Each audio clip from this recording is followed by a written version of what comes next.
she wasn't enriched by this fraud. And why was she not enriched? Because she never sold her shares. When the company was worth $10 billion in early 2015, she didn't sell any shares.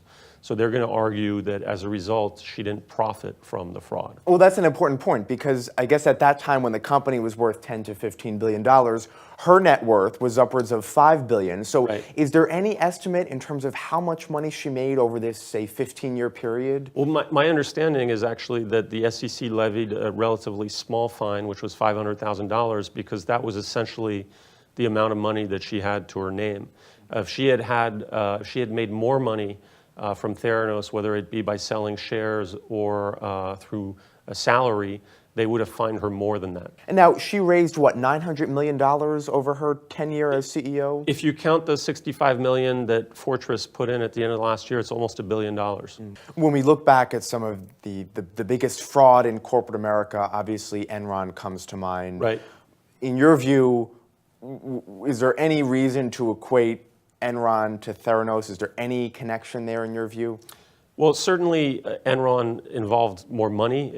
At the time that Enron went down, it was the 7th largest company in the US. Theranos is just a startup in Silicon Valley, albeit one that defrauded investors out of $1 billion.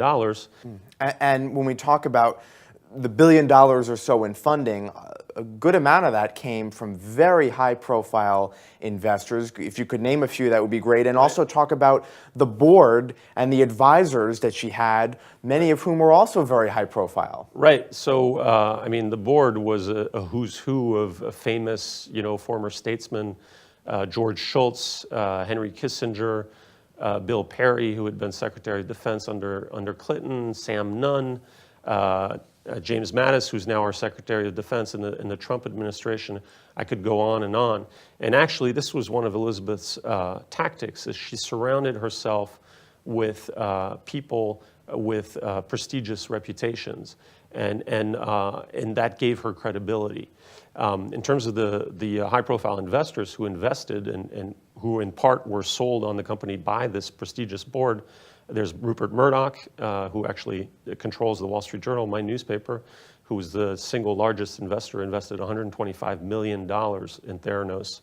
Also Betsy DeVos's family, our current education secretary, her family put in $100 million. The Coxes, the billionaire Cox family who control Cox Enterprises in Atlanta, they put in $100 million.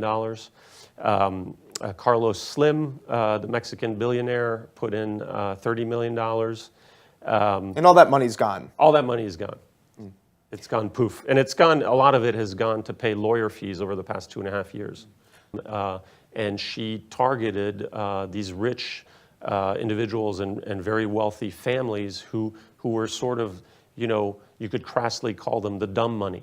They're certainly not the smart money in the sense that they're not investors who do sophisticated due diligence and have teams of people to do that due diligence for them. So on that note, was the Theranos frenzy in terms of the money that it raised, was that a symptom of Silicon Valley hype and a lot of the money that rushed into Silicon Valley over the past decade or so, and we see all these unicorn companies that are worth more than $1 billion? Right, it absolutely was. I mean, what you've had happen in Silicon Valley over the past decade is this enormous flow of money, in part because the Federal Reserve kept rates at close to nothing to offset the effects of the devastating financial crisis a decade ago.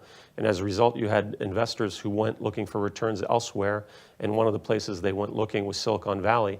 That led to these enormous flows of money into the Valley ecosystem, and you had startup founders like Elizabeth Holmes who were able to pick and choose who their investors were, and who were able to turn away investors who asked too many questions or who asked unpleasant questions. She also cadged hundreds of millions of dollars from investors that included the Walmart heirs, Rupert Murdoch and Betsy DeVos. For a time, her company was worth more than Spotify or Uber. But today, Theranos is on the verge of liquidation, and its backers have seen their investments completely wiped out.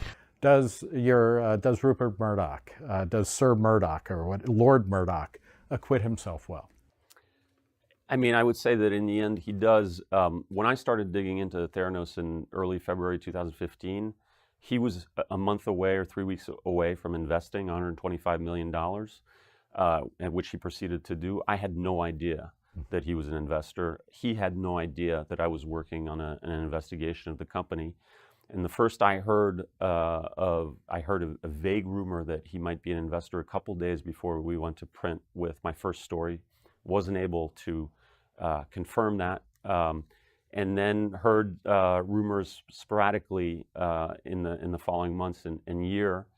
Was never able to confirm those rumors. Finally, a year after my first story was published, as I went on book leave to write this book, I was able to confirm with a source that not only was he an investor, but he was the single largest investor. He had put in $125 million into the company, which stunned me. You know, is this a case of kind of market failure in the sense that it went on for so long and it got, you know, a lot of money? I mean, it hosed, you know, Rupert Murdoch for over $100 million. And because of Walgreens' failure to vet and to do due diligence, she was able to go live with the technology and then in late 2013 approach investors and say, look, obviously my product is for real and I've really done what I am saying I've done because, you know, we're offering the service in Walgreens stores. Walgreens wouldn't be letting us do this if it weren't real and if the tests weren't accurate.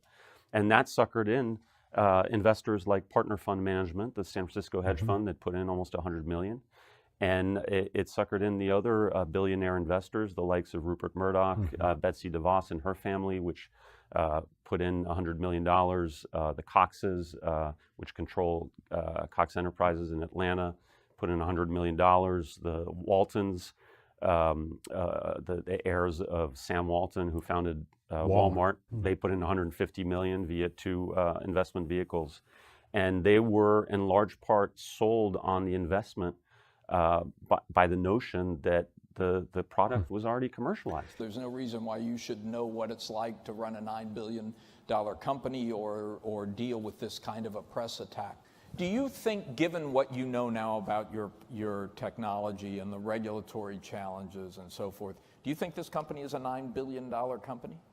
Well, I think that's for investors to decide. But so far, no problem? Do you have all the money you need to get through this tough period? Absolutely. You have no problem with financing? Well, I mean, it's a very loaded term. We're definitely not in a position in which we need to raise capital right now. For the last few years, Theranos has been viewed as a revolutionary company. CEO has been heralded as next Steve Jobs. The company's been valued as much as $9 billion in its most recent round of fundraising. Testing blood may seem like a simple process, but in fact there are numerous steps that can impact the results. For example, the tourniquet. How long's that supposed to be on? Was that alcohol or iodine used to clean my arm? What's the size of the needle? And why are there so many tubes? The anti-clotting medicine is not standardized, nor are the various reagents used to do the testing itself, let alone the machines that finally spit out the results. It is a big $75 billion industry with thousands of players controlling little pieces of the process. I'm a doctor, I'm a scientist. It takes me some time to understand all that you are talking about. I'm not sure that I frankly still understand all of it. The people who are putting in tens of millions, hundreds of millions of dollars fully understand Theranos. They understood I'm trying to think of the best way to answer that.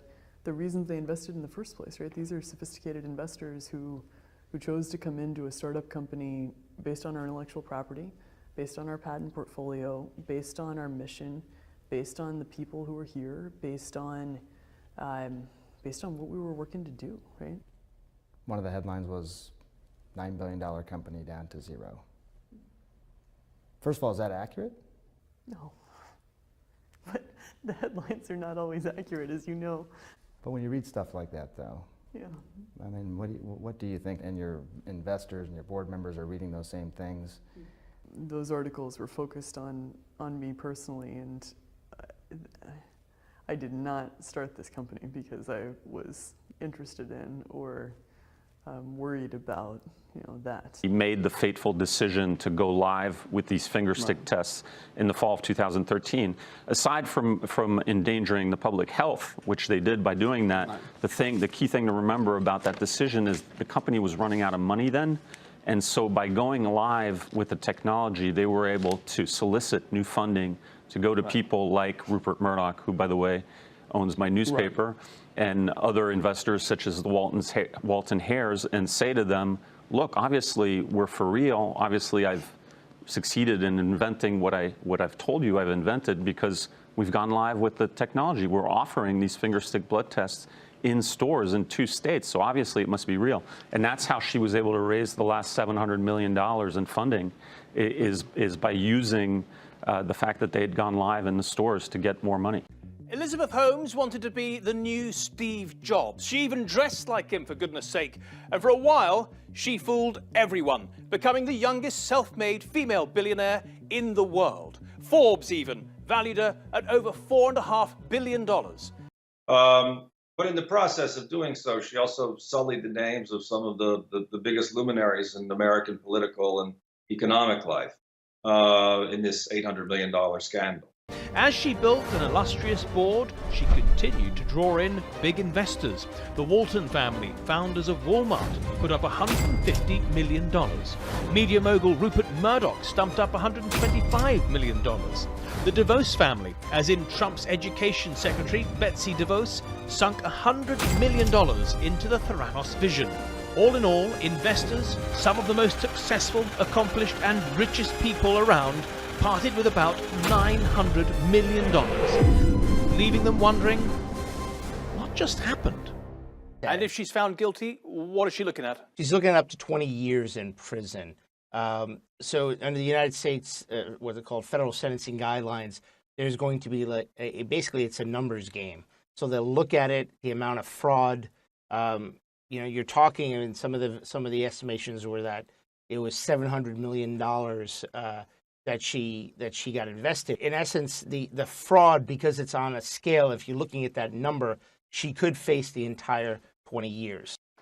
Dude, I was reading all the people that invested hundreds of millions of dollars into that scam blood test company.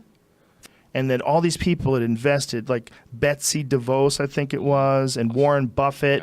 Yeah. Warren Buffett invested over $100 million. 125. Yeah, in this company that was bullshit. So this story when it came out that all these people had invested hundreds of millions of dollars into it, it made me think, like, can you imagine how long it takes to make $100 million, to have $100 million to invest in something that's bullshit? Can you imagine like what it must feel to find out that shit didn't work? You're like, what? Like, yeah, you invested in a scam. It's all bullshit. What? Yeah, they're being charged with massive fraud. No. Yeah, your $100 million is gone. What? What the fuck did you just say? Your $100 million is gone.